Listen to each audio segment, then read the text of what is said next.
गुरु जी का संदेश फैलाने और एनिमेटेड वीडियोस बनाने में हमारा सपोर्ट करें। ज्वाइन बटन दबाकर हमारे मेंबर बने या थैंक्स बटन दबाएं। साखी का हिंदी वर्जन देखने के लिए डिस्क्रिप्शन देखें।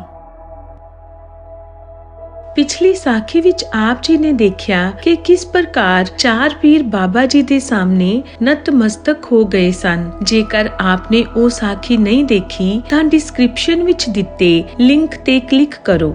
भाई कमलिया जी ने जाके माता सुलखनी जी नू संदेश दिता अते माता जी 7 बचन कह के सेवका सहित भोजन की तैयारी विच जुट गए। शाम वेले बादशाह हमायूं जदों दर्शन करन दे लई आए अते जो उपहार लियाए ਉਹ रख के उन्हां ने बाबा जी नू सिजदा कीता ਅਤੇ बैठ गए। सारे सवारां अमीरां वजीरां ने झुक झुक के सिजदा कीता। बादशाह हमायूं बाबा जी दे साक्षात दर्शन करके बहुत खुश होए। फिर जदों बादशाह ने दर्शन कर लए तां सारियां नू बाबा जी दे लंगर विच भोजन करवाया गया। अगली सवेर बाबा जी अते बादशाह दे विच वार्तालाप हुई। बादशाह ने बाबा जी दे सामने प्रश्न कीते अते बाबा जी उसका उत्तर दिंदे गए। बाबा जी दे उत्तर सुन के बादशाह बहुत खुश होया अते कहन लगा, बाबा जी तुसी की चाहते हो? आप जी दी की आज्ञा है? कृपा करके फरमाओ तां जो मैं आप जी दी सेवा कर सकां। उस समय उत्थे एक मक्खी उड़ रही सी जो कदी बाबा जी ते कदी बादशाह दे मुंह ते जाके बैठ रही सी। फिर बाबा जी ने बादशाह दा अहंकार तोड़न दे लई कहा, जो मक्खी मुड़ मुड़ के मुंह ते बैठ रही है इस नू रोको, मुंह ते ना बैठे। बादशाह ने हाथ जोड़ के प्रार्थना कीती, महाराज ए मक्खी मेरी बादशाही कबूल नहीं कर दी, इसलिए बादशाह या कोई फकीर एक समान है। मेरे लिए कोई होर सेवा होए तो जरूर दसो।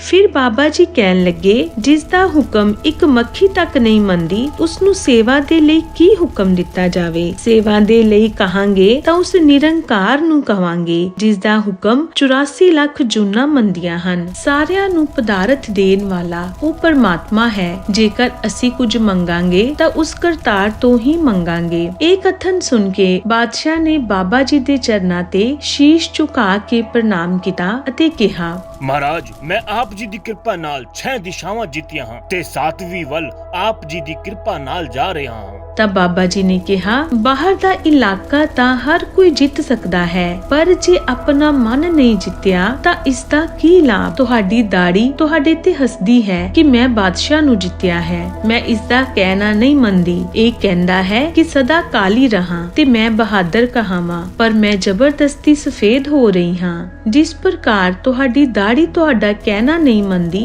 इस प्रकार सज्जन मित्र भी नहीं ਮੰਨਣਗੇ। ਜਦੋਂ अंतिम समा आवेगा ਤਾਂ ਤੁਹਾਡੀਆਂ ਪਾਤਸ਼ਾਹੀਆਂ ਤੁਹਾਡੇ ਕੰਮ ਨਹੀਂ ਆਣਗੀਆਂ। ਇਹ ਸੁਣ ਕੇ ਬਾਦਸ਼ਾਹ ਨੇ ਪਹਿਲਾਂ ਬਾਬਾ ਜੀ ਤੇ ਫਿਰ ਬਾਬਾ ਲਖਮੀ ਦਾਸ ਜੀ ਅੱਗੇ ਸਿਰ ਝੁਕਾਇਆ ਅਤੇ 500 ਰੁਪਏ ਦੀ ਭੇਂਟ ਰੱਖੀ ਅਤੇ ਬਾਬਾ ਜੀ ਤੋਂ ਆਸ਼ੀਰਵਾਦ ਲੈ ਕੇ ਵਾਪਸ ਚਲਾ ਗਿਆ। ਇਸ ਪਿੱਛੋਂ ਮਹਿਲ ਜਾ ਕੇ ਬਾਦਸ਼ਾਹ ਨੇ ਆਪਣੇ ਸ਼ਹਿਜ਼ਾਦੇ ਅਕਬਰ ਦੇ ਹੱਥੋਂ ਇੱਕ ਹੀਰੇ ਨਾਲ ਜੜੀ ਮੁੰਦਰੀ ਅਤੇ ਘੋੜਾ ਬਾਬਾ ਜੀ ਨੂੰ ਭੇਂਟ ਕਰਨ ਲਈ ਭੇਜਿਆ, ਜਿਸ ਨੂੰ ਸ਼ਹਿਜ਼ਾਦਾ ਅਕਬਰ ਆਪ ਆ ਕੇ ਬਾਬਾ ਜੀ ਦੇ ਚਰਨਾਂ ਵਿੱਚ ਰੱਖ ਗਿਆ। ਬਾਬਾ ਸ਼੍ਰੀ ਚੰਦ ਜੀ ਮਹਾਰਾਜ ਜਦੋਂ ਪੇਸ਼ਾਵਰ ਤੋਂ ਚੱਲ ਕੇ ਕਾਬਲ ਪਹੁੰਚੇ ਤਾਂ ਸ਼ਹਿਰ ਦੇ ਬਾਹਰ ਚੁੰਗੀ ਤੇ ਰੁਕ ਗਏ, ਕਿਉਂਕਿ ਉੱਥੋਂ ਦਾ ਬਾਦਸ਼ਾਹ ਹਿੰਦੂਆਂ ਤੋਂ ਬਿਨਾਂ ਟੈਕਸ ਲਏ ਉਹਨਾਂ ਨੂੰ ਅੰਦਰ ਨਹੀਂ ਜਾਣ ਦਿੰਦਾ ਸੀ ਅਤੇ ਸ਼ੰਖ ਘੜਿਆਲ ਪੂਜਾ ਪਾਠ ਤੇ ਵੀ ਪਾਬੰਦੀ ਲਗਾ ਰੱਖੀ ਸੀ। ਜਦੋਂ ਮਹਾਰਾਜ ਨੂੰ ਇਹਨਾਂ ਪਾਬੰਦੀਆਂ ਦਾ ਪਤਾ ਲੱਗਾ ਤਾਂ ਆਪ ਨੇ ਭਾਈ ਕਮਲਿਆ ਜੀ ਨੂੰ ਕਿਹਾ, ਸ਼ੰਖ ਵਜਾਓ। ਭਾਈ ਕਮਲਿਆ ਜੀ ਨੇ ਜ਼ੋਰ ਨਾਲ ਸ਼ੰਖ ਵਜਾਇਆ।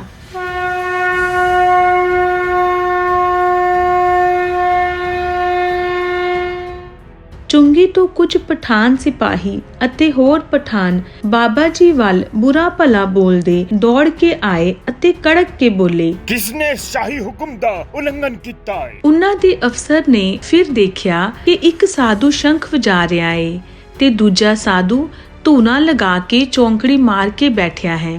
ਜਦੋਂ ਉਹ ਗੁੱਸੇ ਵਿੱਚ ਆ ਕੇ ਵਾਰ ਕਰਨ ਲੱਗੇ ਤਾਂ ਸਾਰਿਆਂ ਦੇ ਹੱਥ ਉੱਪਰ ਦੇ ਉੱਪਰ ਖੜੇ ਹੋ ਗਏ ਅਤੇ ਸਾਰੇ ਸਿਪਾਹੀ ਬੁੱਤ ਬਣ ਗਏ।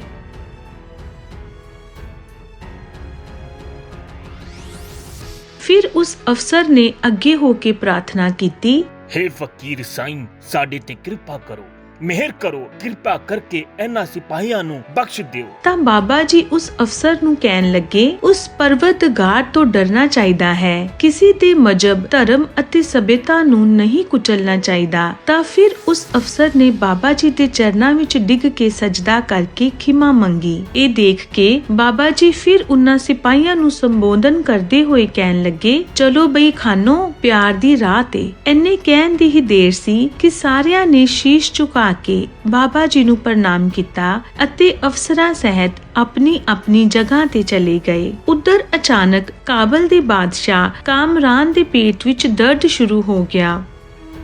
लगता है ए पेट दर्द मेरी जान ले लेगा। ਕਈ ਹਕੀਮ ਬੁਲਾਏ ਗਏ ਪਰ ਦਰਦ ਦਾ ਆਰਾਮ ਨਾ ਆਇਆ।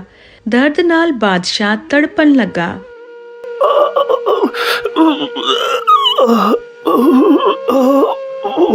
ਸ਼ਹਿਰ ਵਿੱਚ ਹਾਹਾਕਾਰ ਮਚ ਗਈ। ਮਹਿਲ ਵਿੱਚ ਬਹੁਤ ਬੇਚੈਨੀ ਛਾ ਗਈ। ਵਜ਼ੀਰ, ਅਮੀਰ, ਦਰਬਾਰੀ, ਬੇਗਮਾਂ ਬਾਦਸ਼ਾਹ ਦੀ ਹਾਲਤ ਦੇਖ ਕੇ ਵਿਰਲਾਪ ਕਰ ਰਹੇ ਸਨ। ਮੌਲਵੀਆਂ ਨੇ ਮਸਜਿਦਾਂ ਵਿੱਚ ਦੁਆਵਾਂ ਮੰਗਣੀਆਂ ਸ਼ੁਰੂ ਕਰ ਦਿੱਤੀਆਂ। ਵੱਡੇ ਵੱਡੇ ਕਾਮਲ ਫਕੀਰ ਕਲਾਮ ਪੜ ਕੇ ਹਾਰ ਗਏ। ਜਦੋਂ ਕੁਝ ਵੀ ਕੰਮ ਨਾ ਆਇਆ ਤਾਂ ਬਾਦਸ਼ਾਹ ਦੇ ਇੱਕ ਵਜ਼ੀਰ ਭੁੱਟਾ ਮਲ ਨੇ, ਜੋ ਬਾਬਾ ਜੀ ਦੀਆਂ ਸ਼ਕਤੀਆਂ ਨੂੰ ਮੰਨਦਾ ਸੀ ਅਤੇ ਜਾਣਦਾ ਸੀ ਕਿ ਗੁਰੂ ਨਾਨਕ ਪਾਤਸ਼ਾਹ ਦੇ ਸਾਹਿਬਜ਼ਾਦੇ ਸ਼ਕਤੀਆਂ ਦੇ ਭੰਡਾਰ ਹਨ, ਉਸਨੇ ਹੱਥ ਜੋੜ ਕੇ ਬਾਦਸ਼ਾਹ ਨੂੰ ਪ੍ਰਾਰਥਨਾ ਕੀਤੀ। ਬਾਦਸ਼ਾਹ ਸਲਾਮਤ, ਜੇਕਰ ਆਪ ਮੇਰੀ ਮਾਨੋ ਤਾਂ ਇੱਕ ਸੰਤ ਚੁੰਗੀ ਤੇ ਨੇੜੇ ਬਾਹਰ ਗੁਜਰਾਤ ਦੇ ਕੋਲ ਆਏ ਹੋਏ ਹਨ। ਉਹਨਾਂ ਨੇ ਆਂਦੇ ਹੀ ਸਾਡੇ ਪਠਾਨ ਸਿਪਾਹੀਆਂ ਨੂੰ ਆਪਣੀ ਸ਼ਕਤੀ ਦੇ ਨਾਲ ਬੁੱਤ ਬਣਾ ਦਿੱਤਾ ਸੀ ਅਤੇ ਉਹਨਾਂ ਦੀ ਸ਼ਕਤੀ ਨੂੰ ਸਾਰਾ ਜਹਾਨ ਮੰਨਦਾ ਏ। ਜੇਕਰ ਤੁਸੀਂ ਹੁਕਮ ਦਿਓ ਤਾਂ ਮੈਂ ਉਹਨਾਂ ਦੇ ਕੋਲ ਜਾ ਕੇ ਪ੍ਰਾਰਥਨਾ ਕਰਾਂ। ਬੁੱਢਾ ਮਲ ਜੀ ਜ਼ਰੂਰ ਜਾਓ ਅਤੇ ਉਸ ਅੱਲਾਹ ਪਾਕ ਦੇ ਫਕੀਰ ਦੇ ਅੱਗੇ ਮੇਰੇ ਵੱਲੋਂ ਹੱਥ ਜੋੜ ਕੇ ਵਿਨਤੀ ਕਰੋ ਕਿ ਮੇਰੇ ਤੇ ਉਹ ਕਿਰਪਾ ਕਰੇ, ਮੇਰਾ ਪੇਟ ਦਰਦ ਚੰਗਾ ਹੋ ਜਾਵੇ। ਮੈਂ ਜਦੋਂ ਸਵਸਥ ਹੋ ਜਾਵਾਂਗਾ ਤਾਂ ਮੈਂ ਆਪ ਉਹਨਾਂ ਦੇ ਦਰਸ਼ਨ ਕਰਨ ਜ਼ਰੂਰ ਜਾਵਾਂਗਾ। ਜੋ ਸੇਵਾ ਉਹ ਕहेंगे ਉਹੀ ਕਰਾਂਗਾ। ਜੇਕਰ ਮੇਰੇ ਤੇ ਕੋਈ ਭੂਲ ਹੋ ਗਈ ਹੋ ਤਾਂ ਮੈਂ ਖਿਮਾ ਮੰਗਦਾ ਹਾਂ।